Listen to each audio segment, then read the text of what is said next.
6 मई 2025 की रात एक ऐसी तारीख जो अब सिर्फ कैलेंडर में नहीं बल्कि पाकिस्तान के आतंकी ठिकानों पर बरसती भारतीय गोलियों की आवाज में गूंजती है।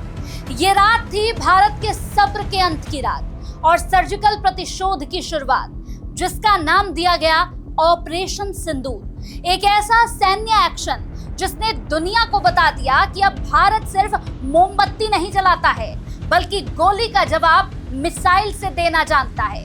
25 मिनट 24 टारगेट, 9 आतंकी ठिकाने तबाह और 100 से ज्यादा आतंकवादी ढेर। ये कोई फिल्म की कहानी नहीं है, यह है हिंदुस्तान की वो जवाबी कार्रवाई जो इतिहास में ऑपरेशन सिंदूर के नाम से दर्ज हो चुकी है।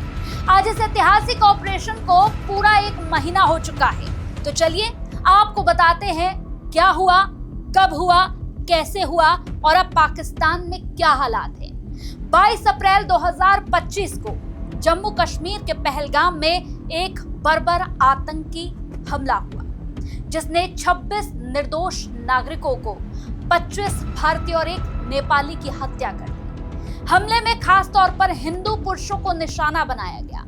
जांच में सामने आया कि Lashkar-e-Taiba, Jaish-e-Mohammed, the resistance front यानी टीआरपी इस हमले में शामिल थी और इन सभी को पाकिस्तान की शह प्राप्त थी। भारत ने स्पष्ट किया कि इस हमले के पीछे इस्लामाबाद की मिलीभगत है। हालांकि पाकिस्तान ने हमेशा की तरह इन आरोपों को खारिज कर दिया। जानते हैं आप, जब यह आतंकी हमला हुआ तो किस तरह से पुरुषों को निशाना बनाया गया।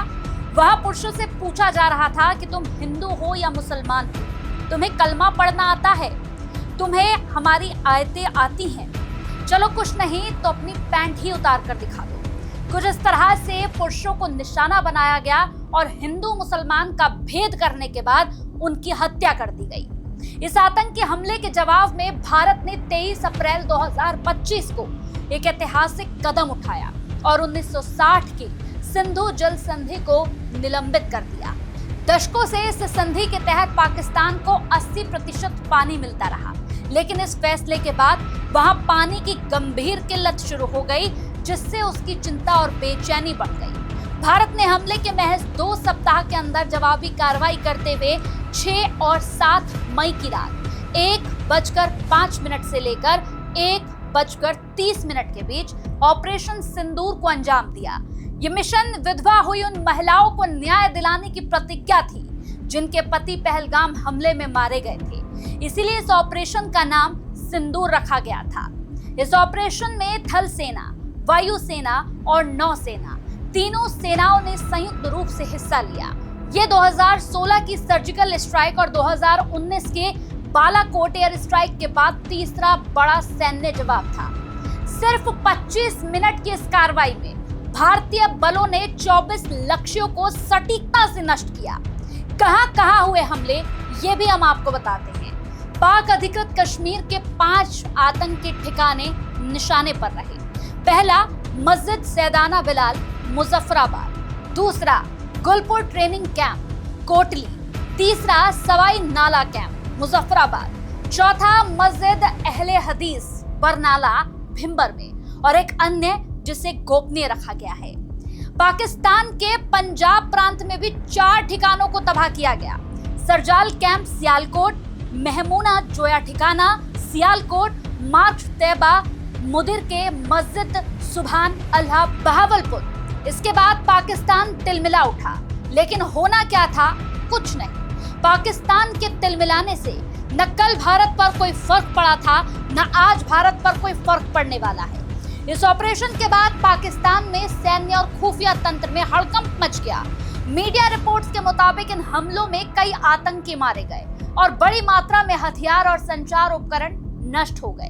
पाकिस्तान ने हालांकि पहले की तरह इस हमले को लेकर चुप्पी साध ली और अंतर्राष्ट्रीय मंचों पर भी कोई ठोस बयान नहीं दिया। 6 मई 2025 की रात भारत के इतिहास में दर्ज हो चुकी है। ये सिर्फ एक ऑपरेशन नहीं था, ये उस दर्द, उस आक्रोश और उस प्रण की परिणति थी जो भारत के हर नागरिक ने पहलगाम के खून से देखा। आज पाकिस्तान खामोश है, दुनिया चौंकी हुई है, क्योंकि भारत ने दिखा दिया है कि अब ये राष्ट्र घायल नहीं घातक है। शहीदों को सलाम है और इस नए भारत को भी, जिसका नाम है अडिग अजय अग्निवीर। ऑपरेशन सिंदूर की सफलता के बाद बस एक ही बात खलती है कि काश न होती ये ब्रह्मोस की तरह अपना भी होता 5th जेन फाइटर जेट, तो नहीं पड़ती राफेल की जरूरत। ऑपरेशन के बाद भारत 5वीं पीढ़ी के लड़ाकू विमान बनाने को मंजूरी दे चुका है।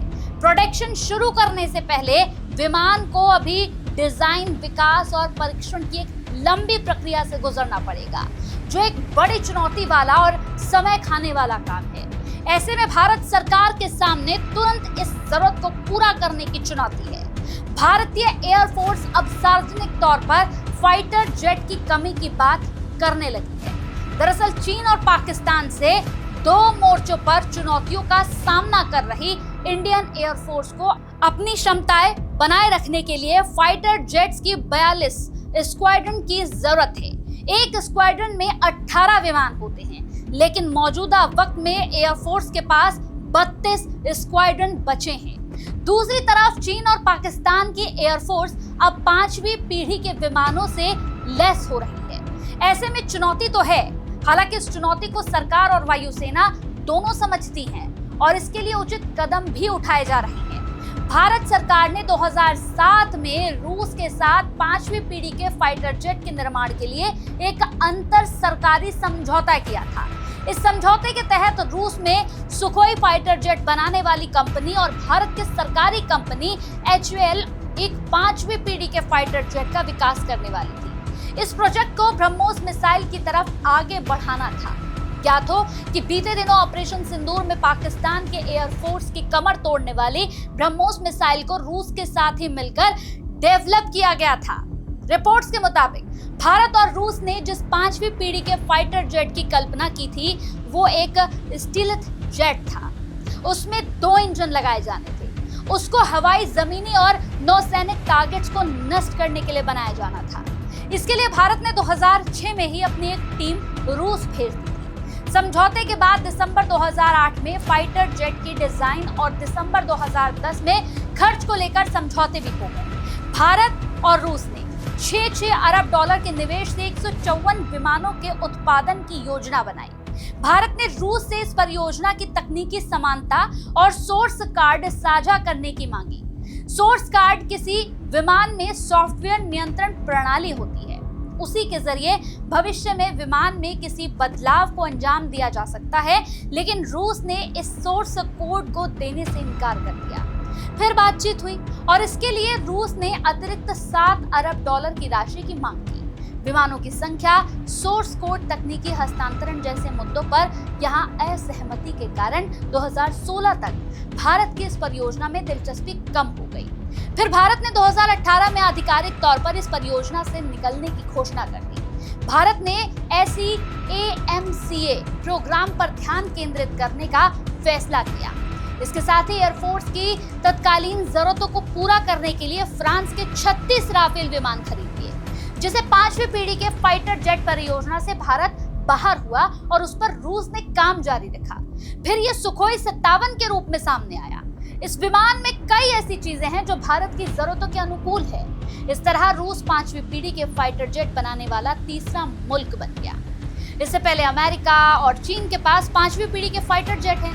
भारत भी इस कतार में जल्द ही शामिल हो जाएगा, लेकिन सवाल यह है कि भारत को बहुत पहले शामिल होना था। लेकिन जिस तरह से पाकिस्तान की ओर से भारत पर अटैक किया गया, जिस तरह से भारत की सरजमी पर भारत के निर्दोष लोगों को निशाना बनाया गया, इससे भारत ने बर्दाश्त नहीं किया और तभी से भारत ने सोच लिया कि अब जो भी होगा भारत के अंदर ही होगा। हम अपने लड़ाकू विमानों को भारत के अंदर ही तैयार करेंगे और भारत के अंदर अब ऐसे ऐसे हथियारों को बनाया जाएगा, ऐसे ऐसे हथियारों को यहाँ पर तैयार किया जाएगा जिसके नाम से भी पाकिस्तान में बैठे आतंकियों की हवा टाइट हो जाए। पाकिस्तान एक बार फिर से ये सुन ले कि हमने ऑपरेशन सिंदूर इसलिए नहीं चलाया था कि हमें पाकिस्तान को डराना था, बल्कि हमने इसलिए चलाया था कि हमने आपको बताया कि अब भारत बैठकर यहाँ मोमबत्तियां नहीं जलाएगा, भारत बैठकर यहाँ अंधेरे में रोशनी नहीं करेगा, बल्कि आग लगा देगा। अगर इस बार पाकिस्तान की ओर से कुछ भी ऐसा होता है, क्योंकि ये पूरा देश जानता है, ये सिर्फ भारत नहीं बल्कि अन्य मुल्क भी जानते हैं कि पाकिस्तान ही अपने यहाँ पर आतंकियों को पनाह देता है, उन्हें पालता है, उन्हीं के भरोसे उनकी जिंदगी चलती है, यहाँ तक कि उनकी रोजी रोटी, उनका आटा, उनका खाना, उनका पीना भी यही आतंकी चलाते हैं।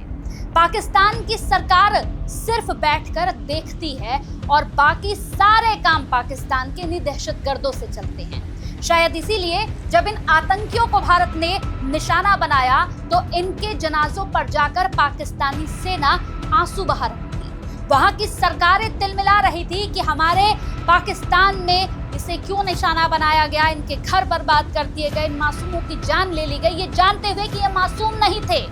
इन्होंने भारत की सरजमी पर यहाँ खून बहाया था, यहाँ उन्होंने न जाने कितनी मासूम बहनों का सिंदूर उजाड़ा था और तब जाकर कहीं हमारी सरकार ने ऑपरेशन सिंदूर चलाया था। ये ऑपरेशन सिंदूर आपको धमकी नहीं थी, ये सिर्फ अभी हमने आपको ट्रेलर दिखाया था। ये ऑपरेशन सिंदूर न कभी खत्म हुआ था न कभी खत्म होगा। ये ऑपरेशन सिंदूर सिर्फ रोका गया है। और आपको फिर से एक चेतावनी हम देते हैं कि याद रखिएगा, अगर भारत की ओर इस बार आपने निगाहों को तिरछा किया तो अब एक बार फिर से ऑपरेशन सिंदूर चलाया जाएगा। और अब ये तभी रुकेगा जब हम पाकिस्तान को खत्म कर देंगे। जैसे कर्ज के लिए पाकिस्तान को तमाम मुल्कों में जाकर भीख मांगनी पड़ रही है, अपने कर्ज को चुकाने के लिए भी नया कर्ज लेना पड़ रहा है, ठीक यही हालात हम आने वाले समय में आपके और खराब कर देंगे। इसीलिए भारत की ओर देखने से पहले पाकिस्तानी सेना, पाकिस्तानी सरकार को कई बार सोचना होगा कि भारत अब बैठकर सिर्फ मोमबत्तियां नहीं जलाएगा। फिर से कह रही हूं, भारत बैठकर मोमबत्तियां नहीं जलाएगा। अगर इस बार भारत की तरफ देखा तो आग लगा देगा और इस आग को बुझाने के लिए कोई मुल्क अब आपके बीच में नहीं आएगा। कोई मुल्क आकर आपकी आग को बुझाएगा नहीं, क्योंकि आग ऐसी होगी जो कोई बुझा ही नहीं पाएगा।